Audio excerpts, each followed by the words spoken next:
Greetings and welcome again for a short reflection for midday, based on what I call prayer pictures, photographs that somehow stimulate thought and prayer and meditation.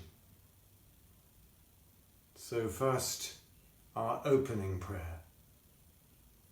For the morning light and its irresistible dawning, for your untamable utterances of life in boundless stretches of space and the strength of the waves of the sea, I give you thanks, O God. Release in me the power of your Spirit, that my soul may be free and my spirit strong. Release in me the freedom of your Spirit, that I may be bridled by nothing but love, that I may be bridled only by love. The photograph that I've chosen for today is of a ship sailing in the sea. This picture was taken last year in a stretch of water called the Sound of Mull, on the way to Mull and Iona. The picture's exactly as I took it, with no enhanced colours. It was that beautiful. This is exactly how it was. For me, the open air and the outdoors has always been a completely fundamental part of my spiritual journey and my spirituality. The natural world, whether animate or inanimate, seems to speak directly of creation, seems to speak to me directly of and directly from God. And in this picture, I think there's both beauty and majesty. Also, the fragility of this large, beautiful ship is dwarfed by the immensity and majesty of the sea and land. The ship is myself. It may be yourself as well. We are given strength, and yet we are vulnerable. Sometimes sailing serenely, one with the surrounding forces, and yet, as we all too well know, capable of being tossed about by what life throws at us as we make the journey, travelling onwards, placing our trust in the Lord our God.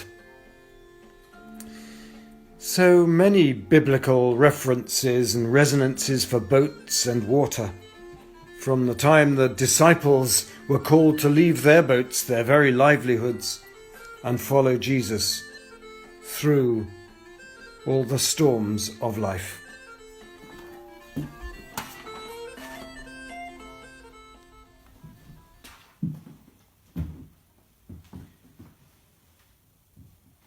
From the Gospel of Mark, chapter 4.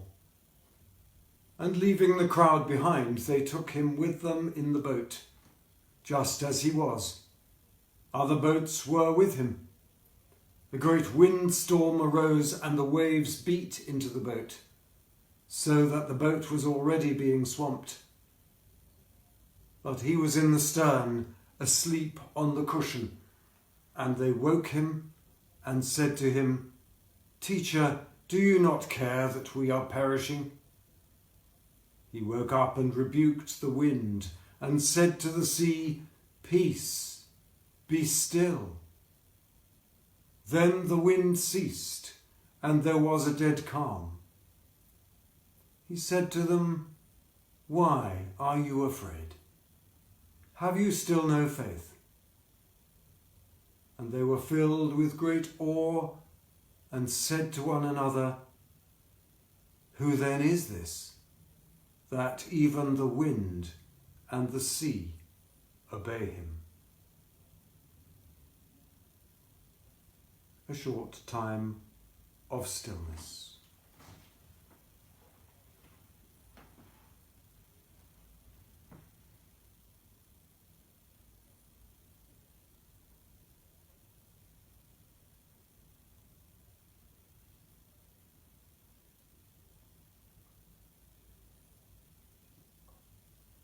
Our Father, who art in heaven, hallowed be thy name. Thy kingdom come. Thy will be done on earth as it is in heaven. Give us this day our daily bread, and forgive us our trespasses, as we forgive those who trespass against us. Lead us not into temptation, but deliver us from evil. For thine is the kingdom, the power, and the glory, for ever and ever. Amen.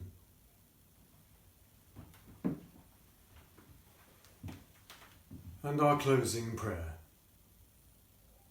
As we journey through life, may we touch the lives of others for good through the power of your Spirit, whether through the words we speak, the prayer we breathe, or the lives we live. And, trusting in the Lord our God, may we be always bridled with love. Amen. Bye for now.